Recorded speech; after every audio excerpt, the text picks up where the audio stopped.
Swami Prabhupada is the founder of ISKCON. In this we would look at few things he said. He was sexist, anti-black racist. He also spoke against Native Americans. He was a Hitler supporter. At first let's talk about his views on rape. We'll be using vanisource.org, and I'll leave all the link in the description, where you can verify this by yourself. Swami Prabhupada writes, in this regard, the word Vikyatam is very significant. A man is always famous for his aggression toward a beautiful woman, and such aggression is sometimes considered rape. Although rape is not legally allowed, it is a fact that a woman likes a man who is very expert at rape. You can see, according to him, rape is just forced sex and women like expert rapists. Swami Prabhupada also writes, generally when a woman is attacked by a man, whether her husband or some other man, she enjoys the attack, being too lusty. Is it really true that women enjoy being raped? And do they really like rapists? What made such a great scholar like Swami Prabhupada utter this?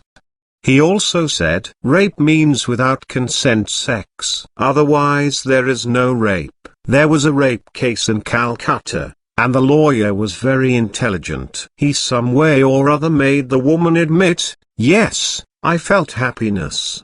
So he was released. Here is consent. And that's a fact. Because after all, sex, rape or no rape, they will feel some pleasure. So the lawyer by hook and crook made the woman agree, yes, I felt some pleasure. Now, there is consent. So he was released. After all, it is an itching sensation. So either by force or by willingly, if there is itching, everyone feels relieved itching it. That's a psychology. It is not that the woman do not like rape. They like sometimes. They willingly. That is the psychology. Outwardly they show some displeasure, but inwardly they do not. This is the psychology. In case you didn't know, women have no inheritance according to Hinduism. Hindu scriptures call women living lies, equivalent to dogs, pigs, untruth, root of evil, bad luck, untrustworthy, sex maniac, child-producing machine. Also compares a woman's heart with the heart of a hyena. There are Vedic hymns to get son but no hymns to get daughter. Scriptures say a sonless man will never go to heaven. According to Hindu scripture, a wife who gives birth to only daughter should be abandoned. Women are not allowed to study Vedas. Hindu scripture even punishes people in hell for reading Vedas in presence of women and Shudras. There is no divorce system in Hinduism. Even if the husband is abusive, women can't live them. If a man's wife dies, he can remarry. But if a woman's husband dies, not only that, she can't remarry, she has to burn herself alive with her husband. Ritual known as sati. Hinduism allows beating women. And it says women are not allowed to be free. According to Hindu scriptures, proud wife should be punished. To know more about the reality of women in Hinduism, check the link in the description. Child marriage is also there. 33% of the world's child brides are in India, report based on last census, and 84% of those 12 million married children under 10 are Hindus. Let's check out some more quotes of Probhupada. Women have no inheritance because they cannot keep their independence. It's not possible. By nature they are weak.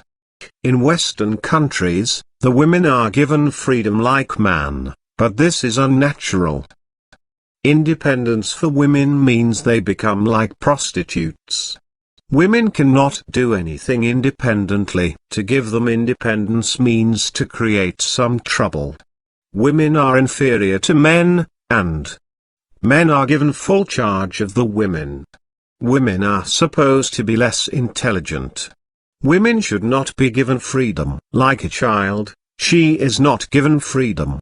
It is found that the brain substance in man is found up to 64 ounces. They are very highly intellectual persons. And in woman the brain substance is not found more than 34 ounces. You'll find, therefore, that there is no very great scientist, mathematician, philosopher among women. You'll never find, because their brain substance cannot go.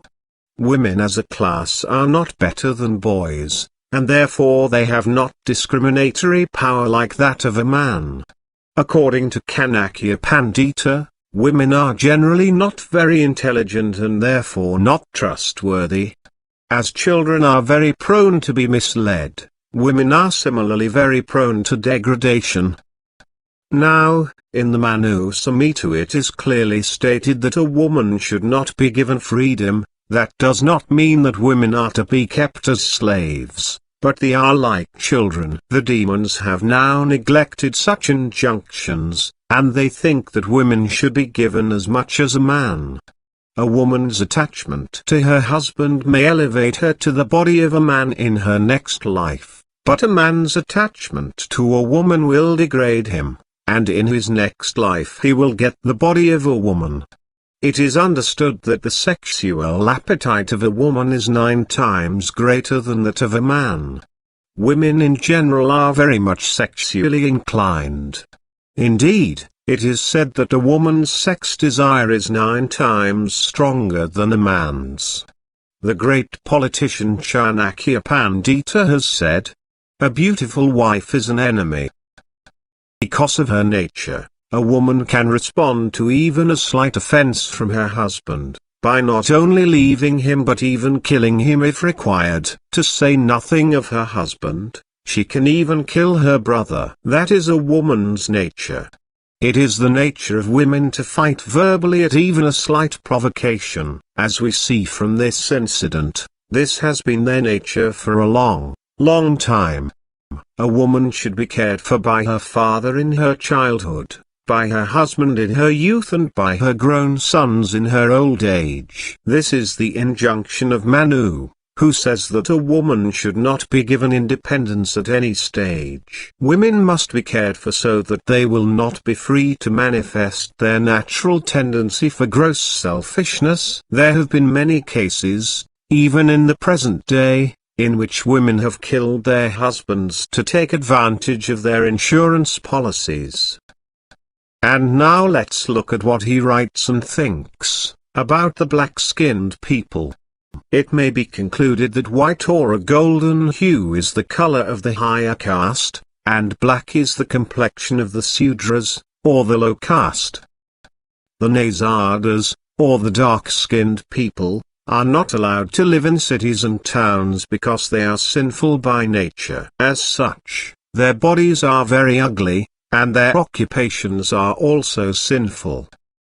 Sudra, or low caste, is to be controlled only. They are never to be given freedom. Just like in America, the blacks were slaves. They were under control. And since you have given them equal rights, they are disturbing, most disturbing, always creating a fearful situation. Uncultured and drunkards. What training they have got? They have got equal right. That is best, to keep them under control as slaves, but give them sufficient food, sufficient cloth, not more than that. Then they will be satisfied.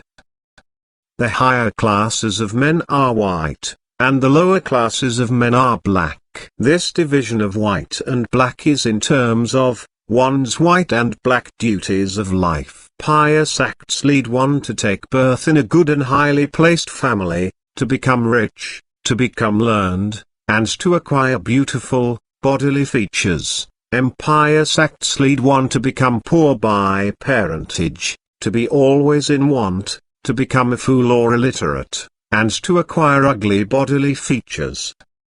Yes, we hate to mix with you. No gentleman tries to mix with loafers. Even in America, they don't like to live with the blacks. Crows will not like to live with the ducks and white swans. And white swans will not like to live with the crows. That is natural division. Birds of the same feather flock together. It is all nonsense civilization. A first-class Rolls-Royce car. And who is sitting there? A third-class Negro. This is going on. You'll find these things in Europe and America. This is going on. A first-class car and a third-class Negro. That's all. Is it not? Sudras have no brain. In America also, the whole America once belonged to the Red Indians. Why they could not improve? The land was there. Why these foreigners, the Europeans, came and improved? So Sudras cannot do this. They cannot make any correction. And especially in your country it will be dangerous because these blacks, if they don't get employment, they will create havoc, these blacks. And they are not civilized. They want money, and if they don't get money, then they will create havoc. These English people, they were very expert in making propaganda. They killed Hitler by propaganda. I don't think Hitler was so bad man. Sometimes he becomes a great hero, just like Hiranyakasipu and Kamsu, or, in the modern age, Napoleon or Hitler. The activities of such men are certainly very great. Now, if you are gay or lesbian, here's what he thinks about you. The homosexual appetite of man for another man is demoniac, and is not for any sane male, in the ordinary course of life. In India there are some such low-class men, but not women, never women. This is very low class. When after enjoying so many women, they become impotent, then they artificially create another impulse in homosex. This is the psychology. So people are degraded so much. The world is degrading to the lowest status, even less than animal. The animals also do not support homosex. They never have sex life between male to male. They are less than animal. This is all due to godlessness. They are discussing in the university homosex. Just see. They are not even fourth-class men. They are animals, producing so many animals, that's all. Dogs and hogs. Now the priestly order is supporting homosex. I was surprised. They are going to pass a resolution for getting married between man to man. The human society has come down to such a degraded position. It is astonishing.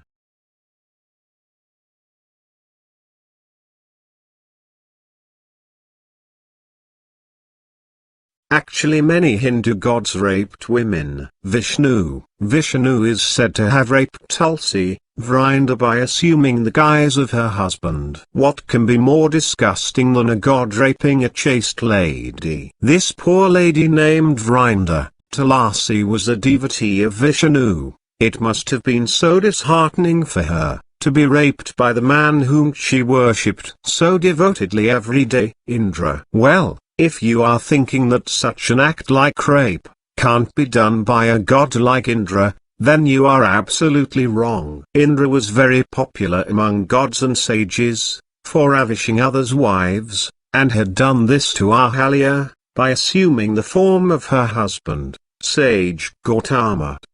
Shiva was also rapist. Soma, the moon god Soma, raped the wife of Brihaspati. Brihaspati, the guru of all gods, raped his own pregnant sister-in-law named Mamata. A man with what kind of heart would do that? Varuna is the god of water. He is praised in several hymns of the Vedas. A story, mentioned in the Mahabharata, tells about Varuna's rape of Bhadra, the another wife of Utathaya. Surya is the sun god, and several hymns of Vedas are dedicated to him. He raped the virgin Kunti. Kunti was just examining her mystic power, and the sun god appeared before her, and was smitten with passion after seeing young and beautiful Kunti, and then raped her. Ashvinkumara was the son of the sun god. He is said to have raped a Brahmin lady and impregnated her. If you want to read more, then make sure you check the links from the description.